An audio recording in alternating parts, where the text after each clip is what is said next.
you follow the Dallas Cowboys closely, then you already know this time of year hits different. The season might be over, but the real chess match is just getting started.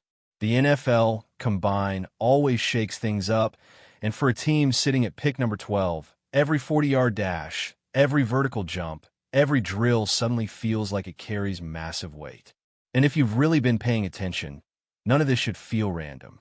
The names popping now are the same names that serious film grinders have been talking about for months. What stood out immediately this year was how certain prospects validated everything we saw on tape. Take C.J. Allen, for example. Nobody ever called him the most explosive athlete in the class, but turn on the film and you see a linebacker who understands leverage, who gets everyone lined up, who diagnoses plays before they unfold. Then you get to the combine, and evaluators start noticing the same things. He is the one making the calls, signaling adjustments, controlling the defense. That is not something you measure with a stopwatch, but it translates. And when athletic testing confirms he can run well enough to keep up, suddenly he is not just a solid prospect. He becomes dependable capital. Then you look at someone like Dylan Thiemann. If you watched his tape at Purdue, you already saw the range. You saw him playing deep, reading the quarterback, then flying downhill to blow up a jet sweep for a minimal gain.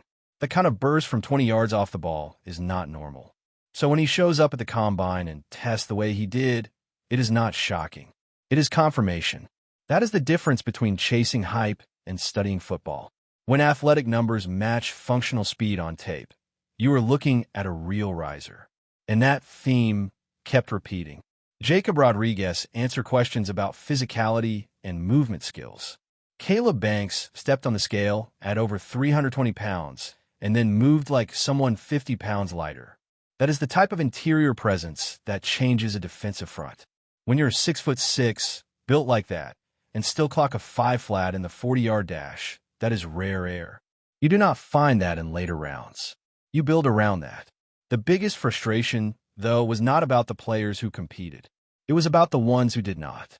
There was a time when receiving a combine invite meant something. It meant you showed up ready to prove you belonged. Now, too many prospects are treating it like a media tour. Corners projected in the first or second round skipping drills. Elite athletes choosing controlled environments later instead of going head-to-head in the same testing window as their peers. From a competitive standpoint, that is tough to watch. Football is about stepping into the arena and proving it. The guys who embraced that stage separated themselves. Jeremiah Love had nothing to gain. He was already viewed as one of the top backs in the class. But instead of protecting status, he attacked the moment. He ran fast, jumped well, and reminded everyone he's not just productive, he is explosive. That mentality matters. Teams notice when someone with secure draft stock still chooses to compete. Now bring this back to Dallas at pick 12. The real question is not just who tested well. It is who tested well in a way that shifts the board. Kenyon Sadiq is one of those names. When a tight end runs in the 4.3s and posts a 43-inch vertical, front offices take notice. That kind of athletic profile does not last long on draft night. If he was borderline before, he might not even make it into the teens now.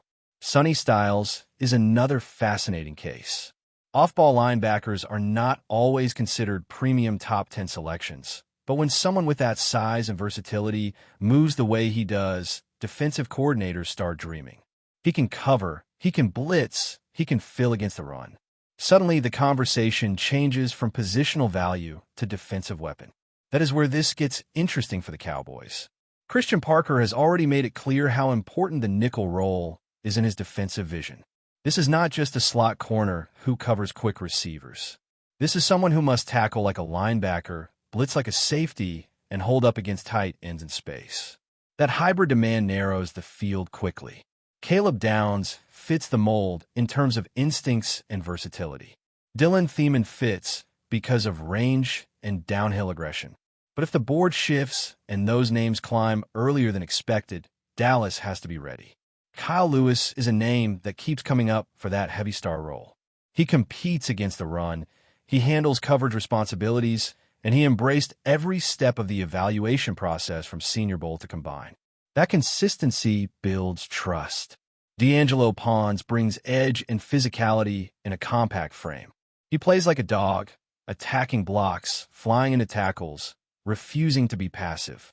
When you are constructing a defense that wants to dictate terms, those traits matter more than pure testing numbers. The Combine did not just highlight winners. It clarified priorities. It exposed which prospects are confident enough to compete and which are comfortable letting reputation carry them. For Dallas, sitting in that 12th spot, clarity is power. Because when the board starts to tilt, when unexpected names climb into the top 10, you do not want to be reacting. You want to be prepared for the domino effect that follows, knowing exactly which player fits your scheme, your identity, and your competitive standard as the clock starts ticking on draft night. And when you really zoom out, this is where roster philosophy collides with draft reality. Because it is one thing to identify talent, it is another thing to understand how the rest of the league is thinking. The Cowboys are not drafting in a vacuum. Teams ahead of them have needs, pressure, and front offices try to save jobs. That changes everything. Look at the franchises picking inside the top 10. Some of them cannot afford to take the best player available if that player does not fill a premium hole. A team without a second or fourth round pick cannot gamble on luxury. They need impact starters immediately. That is why positions like edge rusher and offensive tackle consistently rise. You can talk about best overall talent all day, but when a general manager knows he must protect a young quarterback or generate pressure to survive the season, that positional urgency pushes certain prospects up the board. That ripple effect could benefit Dallas in a major way. If multiple tackles go early, if a team falls in love with a receiver like Carnell Tate because of how smooth he looked in drills and how scouts quietly clock him faster than expected, that means defensive pieces start sliding. And when defensive pieces slide, that is where value is created.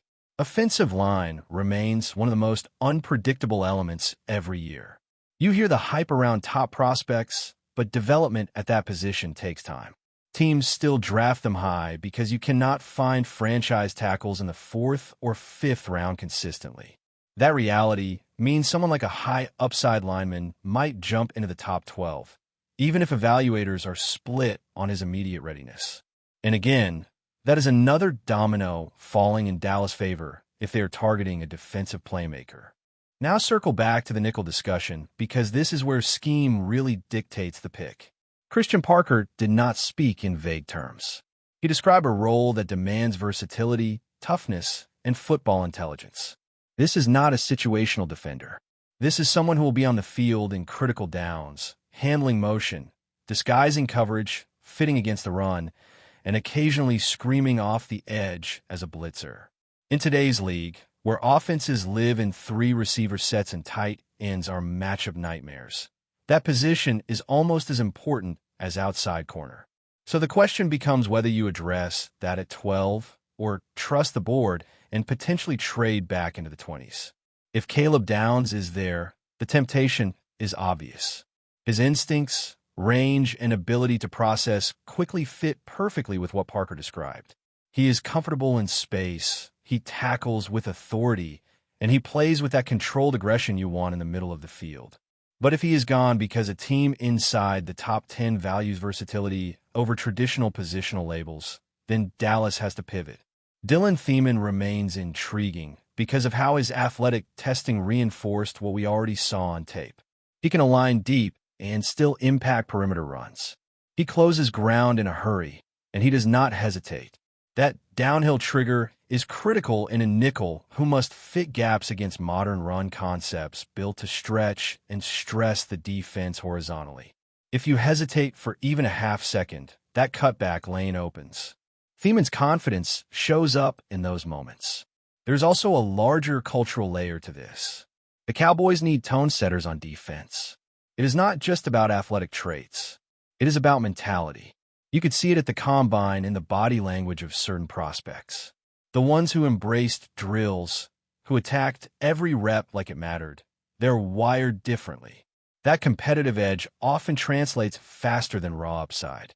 And let us not ignore the interior defensive line conversation. Caleb Banks is more than just a workout warrior. His size alone forces offenses to account for him.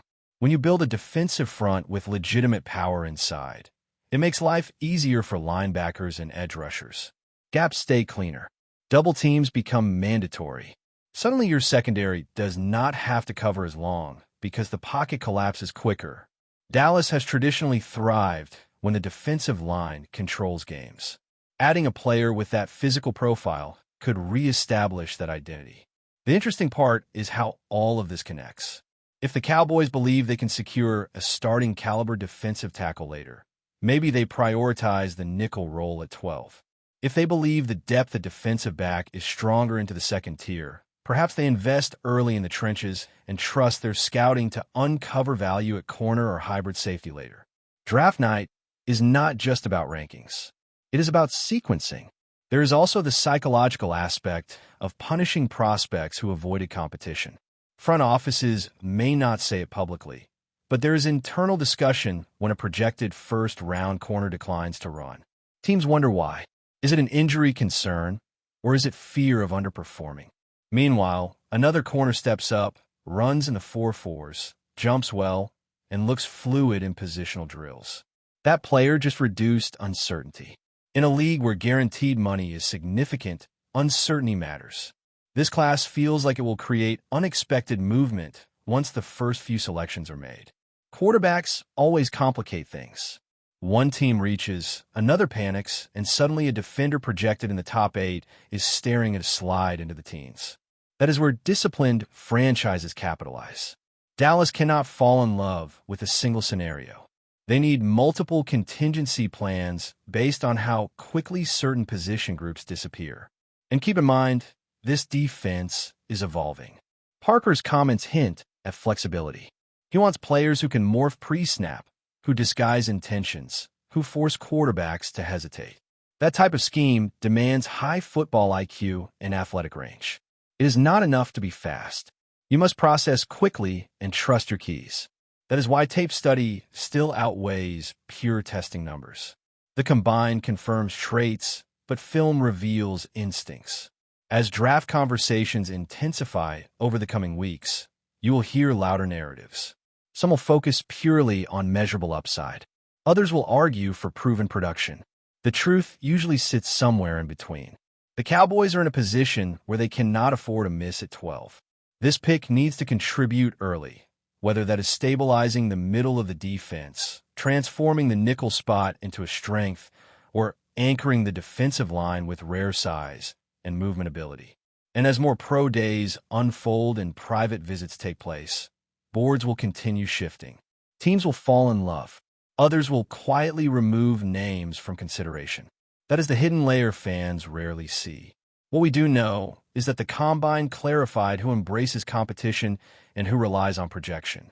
For a franchise trying to reassert defensive dominance, that distinction could weigh heavier than any stopwatch time when a moment arrives and the card is handed in with the 12th overall selection ready to reshape the direction of the unit going forward. But before we continue, don't forget to subscribe to our channel and give this video a like. Your support helps us keep bringing you the latest updates on the Dallas Cowboys. Feel free to share your thoughts on the news in the comments as well. Whispers around the league are growing louder, and the name at the center of the storm is George Pickens. According to locker room chatter and executive-level speculation, the Dallas Cowboys may have quietly positioned themselves to secure one of the most physically gifted wide receivers in the game, sending a clear and calculated message to the rest of the NFL. Nothing has been confirmed, of course, but in a league where silence often speaks louder than press releases, the absence of denials is fueling belief that something significant is unfolding behind closed doors. Pickens has long been viewed by scouts and coaches as a rare blend of size, body control, and sideline dominance. When locked in, he alters defensive game plans and forces opponents to tilt coverage, opening space across the field. That kind of talent does not become available, or even rumored to be available, without consequence. For Dallas, the speculation makes sense on multiple levels. The franchise has never shied away from bold offensive statements, especially when it believes it is one elite piece away from transforming a strong unit into an unstoppable one. Internally, The move is being framed, at least in theory, as more than just a roster upgrade. It would be a declaration of intent, a signal that the Cowboys are done waiting for windows to open and are willing to force them open instead. Around the league, rival executives are said to be watching closely. Even the idea of Pickens lining up in Dallas colors changes how teams prepare, how coordinators scheme, and how front offices assess their own urgency. Whether this rumor materializes or fades, the message is already out there. The Cowboys are thinking big, thinking aggressively, and possibly thinking about reshaping the balance of power. That's it for this update. If you enjoyed the video and want to keep receiving exclusive news about the Dallas Cowboys, please subscribe to our channel and give this video a like. We always look forward to your comments and opinions. See you in the next video.